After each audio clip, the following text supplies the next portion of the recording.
It was a chilly autumn night, the kind where the cold seems to seep into your bones no matter how high you turn up the heat in your car. I was driving home after visiting my parents, who lived 2 states away.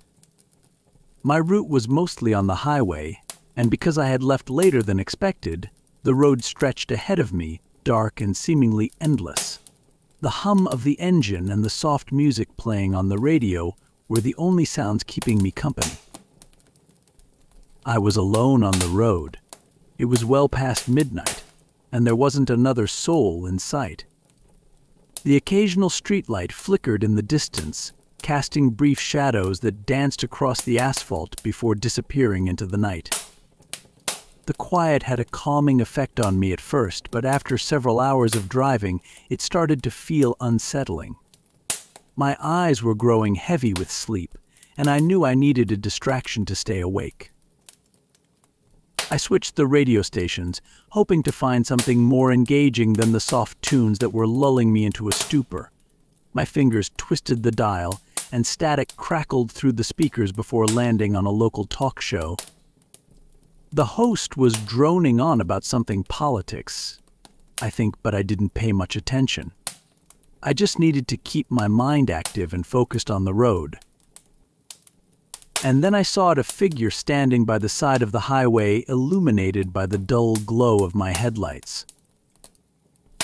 At first, I thought my tired eyes were playing tricks on me. But as I drew closer, the figure became clearer. It was a young woman, standing alone, her thumb outstretched in a classic hitchhiker pose. She was wearing a light jacket that seemed far too thin for the cold, and her hair hung loose around her shoulders, looking windswept and wild. She didn't move as I approached, just stood there with her arm extended, her face pale and expressionless. I don't know why, but something about her gave me pause. I'm not the type to pick up hitchhikers, especially not in the middle of the night on a deserted highway. But as I passed her, a pang of guilt hit me. What if she was in trouble? What if she had been stranded there for hours, freezing in the cold, waiting for someone to help? I drove on for another mile, debating with myself. Finally, I decided to turn around and see if she was still there. I could at least offer to call someone for her, I reasoned. Maybe she needed a ride to the nearest town. I didn't feel comfortable leaving her out there alone. When I made the U-turn and drove back, she was still standing there in the exact same spot, her thumb outstretched. I pulled over and rolled down my window. "Do you need a ride?" I asked, trying to keep my voice steady. She looked at me for a moment, her eyes blank, and then nodded. Without saying a word, she opened the passenger door and climbed in. She sat stiffly, staring straight ahead, and pulled the seatbelt across her chest with mechanical precision. "Where are you headed?" I asked, trying to break the uncomfortable silence. She glanced at me, her eyes dark and emotionless. "Home," she said softly. "Where's home?" I pressed, keeping my tone light. She turned her gaze back to the road ahead and didn't respond. The silence stretched on, and I could feel the air grow heavier between us. There was something strange about her, something unsettling that I couldn't quite put my finger on. But I brushed it off. Maybe she was just shaken up from being stranded on the side of the highway for so long. We drove in silence for a few miles. The road seemed to stretch on forever, with nothing but darkness on either side. I glanced at her from time to time, trying to get a read on her, but she remained as still as a statue, her expression blank. She didn't fidget or adjust her seat like most people do during a long drive. She just sat there, staring straight ahead, as if she was in a trance. Then, out of nowhere, she spoke. "Be careful on this road," she said, her voice barely above a whisper. "People have accidents here." A chill ran down my spine.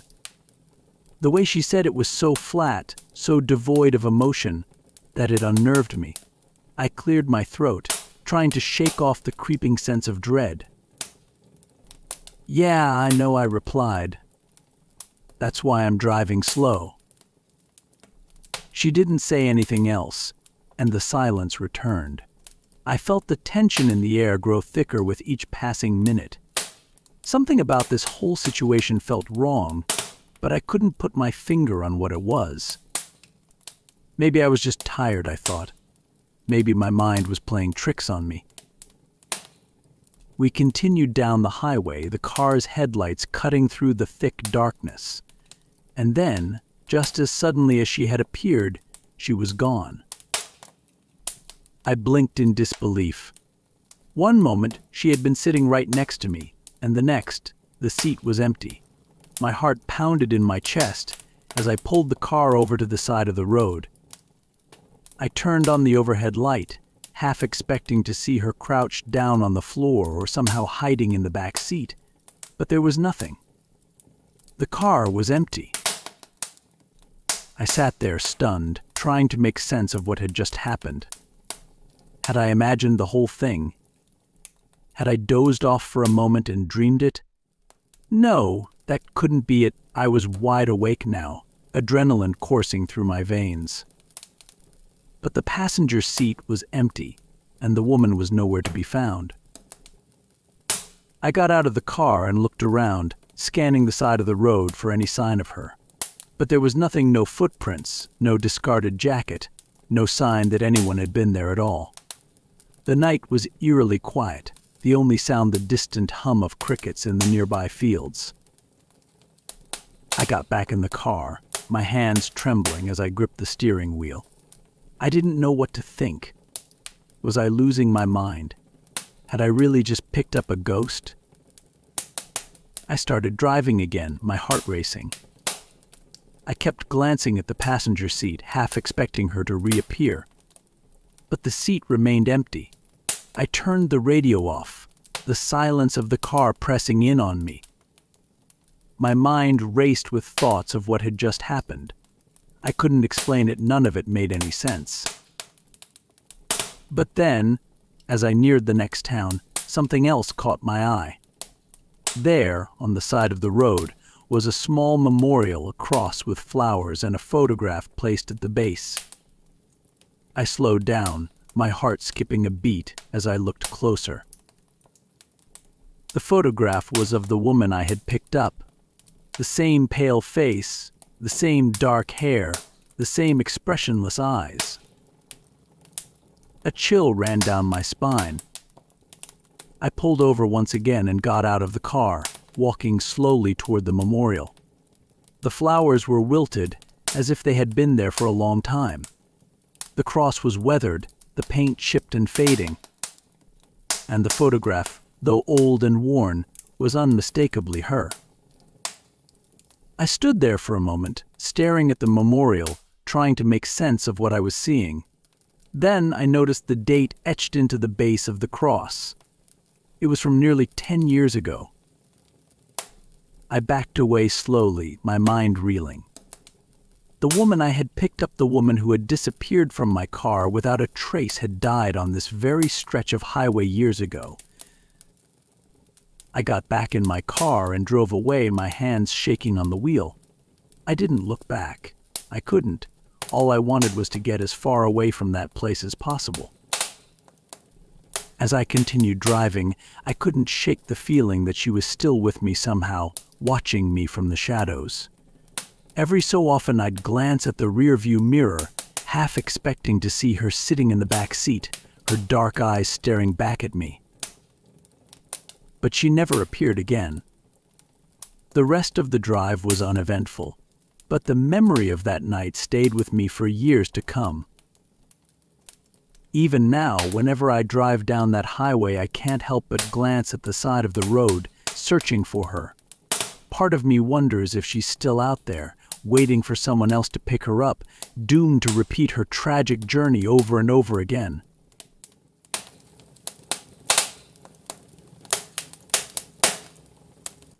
It was supposed to be a simple drive home. Kate and Ryan had been visiting friends in the next town over, enjoying a small dinner party that had gone on a little later than they had anticipated. By the time they said their goodbyes and headed out, it was already past midnight, and the crisp autumn air had turned colder than expected. The roads were empty, the only sounds coming from the soft hum of their car's engine as they made their way down the highway. The soft glow of the dashboard lights illuminated Ryan's face as he focused on the road ahead. Kate leaned back in her seat, scrolling through her phone absent-mindedly, the faint buzz of static from the radio filling the silence. "Maybe we should have stayed the night," Kate said, glancing out the window at the empty road. "It's so late," Ryan smiled, keeping his eyes on the road. "Nah, it's fine. It's only another 45 minutes home. I'd rather sleep in our bed." Kate nodded, but there was something unsettling about the darkness around them. The road seemed to stretch on forever, with nothing but the occasional highway sign to break the monotony. She sighed and looked at her phone again. "Can you turn on the GPS?" Ryan asked after a moment. "I just want to make sure we're on the right route." Kate nodded and opened the navigation app. After a few taps, she input their home address and waited for the directions to load.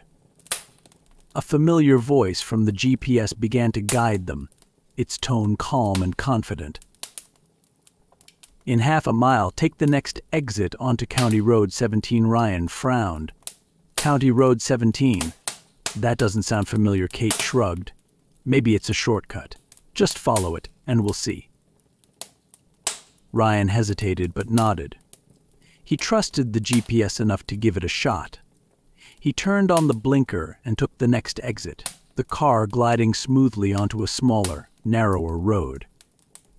The streetlights became fewer and farther between, and the trees on either side of the road seemed to loom closer, their branches creating eerie shadows in the moonlight. "I don't remember ever taking this way before," Ryan muttered, glancing around. "Does this even connect to the highway?" Kate checked the GPS again. "It says it does. It's supposed to meet up with the main road after a few miles. We're probably just cutting through some back roads." But as they continued driving, the road began to feel different. The smooth pavement turned rougher, with cracks and patches of gravel littering the surface. The trees seemed to grow denser, their branches twisting together overhead, blocking out most of the moonlight. The headlights of the car barely seemed to cut through the darkness now, only illuminating a few feet ahead of them. "Are you sure this is right?" Ryan asked, his voice tight with unease. Kate checked the GPS again. The map still showed them on course, but something about it looked strange. The road on the screen was winding, twisting in ways that didn't match what they were seeing outside the car. She tapped the screen, but it wouldn't zoom out. "Yeah, it says we're still on the right path," Kate said, though her voice was uncertain. Ryan's grip on the wheel tightened. "This doesn't feel right. It's like the road is changing." Kate glanced out the window again, her heart starting to race. The road was becoming narrower, the trees pressing in even closer. She could swear they hadn't passed a single other car since they had turned onto this road. Not even a house or a mailbox. It was like they were driving into the middle of nowhere. Suddenly, the car hit a bump, and Kate gasped as she was jolted in her seat. Ryan swore under his breath, gripping the wheel tightly as the car bounced along the uneven road. "This can't be right," he said, his voice tense. "We should have hit the highway by now." Kate tapped the GPS again, trying to reset the directions, but the screen wouldn't respond. The map was frozen, the little blue dot representing their car stuck in place. "Ryan, I think we should turn around," Kate said, her voice shaking. "Something's wrong. The GPS isn't working." Ryan nodded, his jaw clenched. He slowed the car down, looking for a place to turn around, but the road had become so narrow that there was no space to do so without risking driving into the dense forest on either side. The trees loomed closer now, their branches scraping against the sides of the car like skeletal fingers. "Damn it," Ryan muttered. "I don't even know how far back we'd have to go. We just need to get off this road," Kate said, her heart pounding in her chest. "It doesn't feel right. None of this feels right." Ryan nodded and slowed the car even more, but as he did, something strange happened.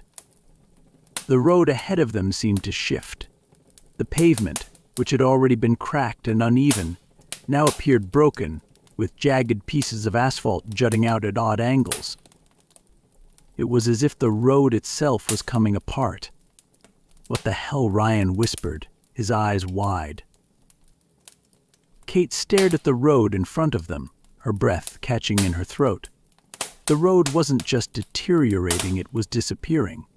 Piece by piece, the asphalt was crumbling away, dissolving into the darkness like sand being swept away by the wind.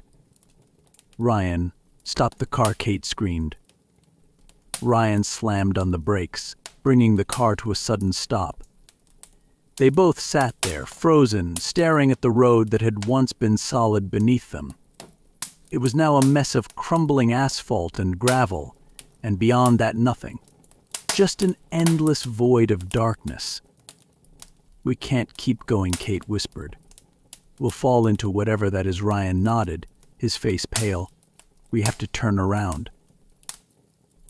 He slowly began to back up, careful not to let the car's tires slip on the uneven ground. The trees pressed in closer as if they were watching, waiting for them to make a mistake. Kate held her breath, her hands gripping the edge of her seat as Ryan carefully maneuvered the car.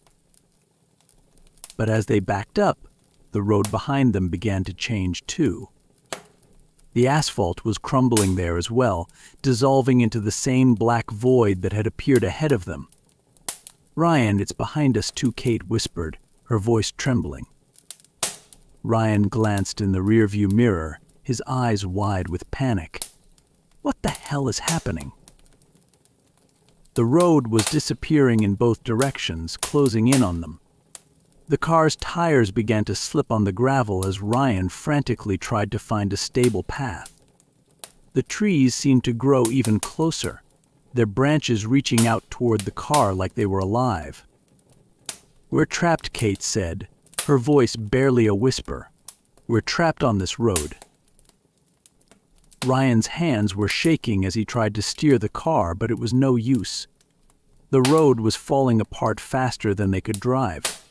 The car bounced and jolted over the crumbling asphalt, the tires screeching as they struggled to find traction. And then, suddenly, the car lurched forward, the front wheels dipping into a large gap in the road. Kate screamed as the car tilted, its nose pointing downward into the void. "Hold on," Ryan shouted, gripping the wheel with both hands. The car teetered on the edge of the gap for what felt like an eternity before it finally tipped forward. They were falling now, plummeting into the darkness below. Kate's heart raced, her mind spinning as the car fell deeper and deeper into the void. But just when she thought they were about to crash into something, anything, the falling stopped. The car came to an abrupt halt, hovering in midair as if caught by some invisible force. What's happening?" Kate whispered, her voice shaking. Ryan didn't respond. He was staring out the windshield, his eyes wide with fear. Kate followed his gaze and gasped. The void around them wasn't just empty darkness. It was moving, shifting, swirling like a storm cloud made of shadows. Strange shapes and figures moved within the swirling darkness, their forms indistinct but terrifyingly real.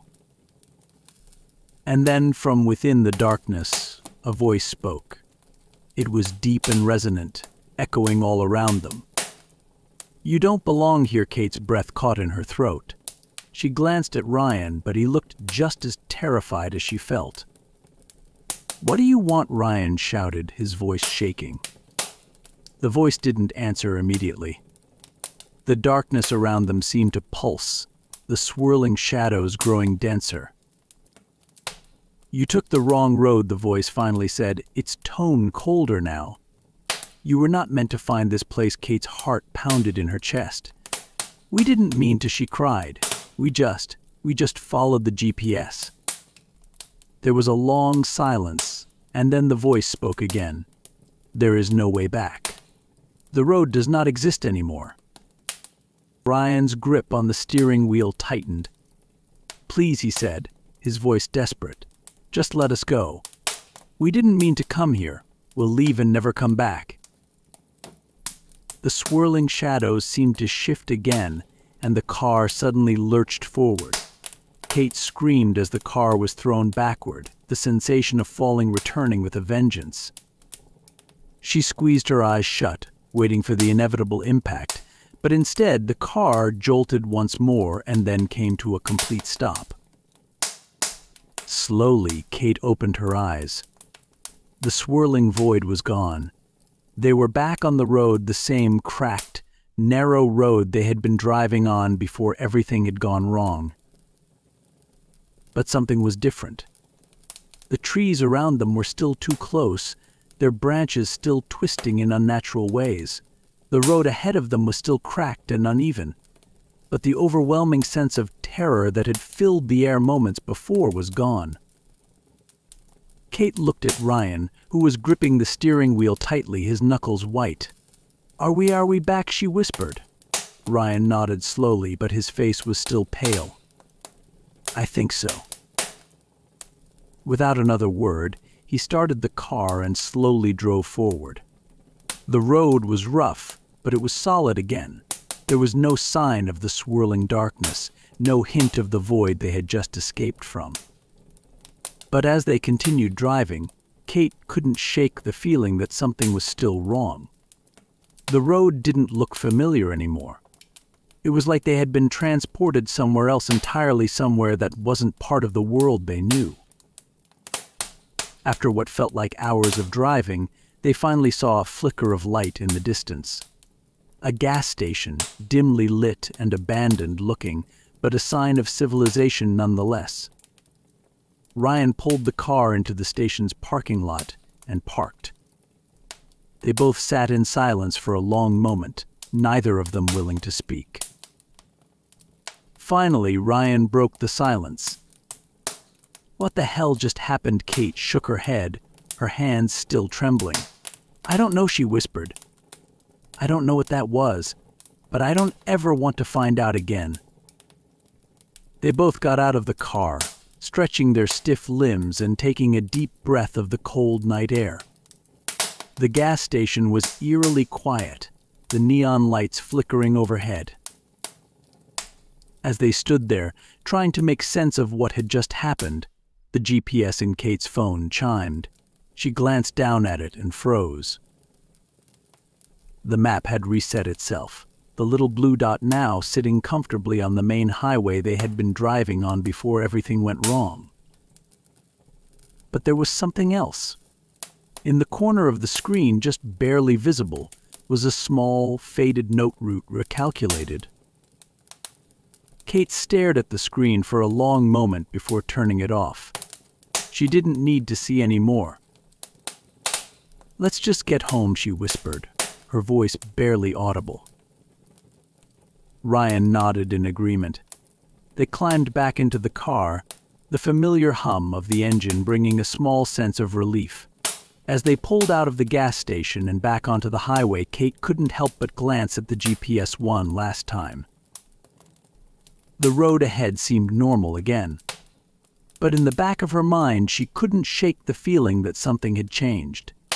That they had crossed a boundary they were never supposed to cross.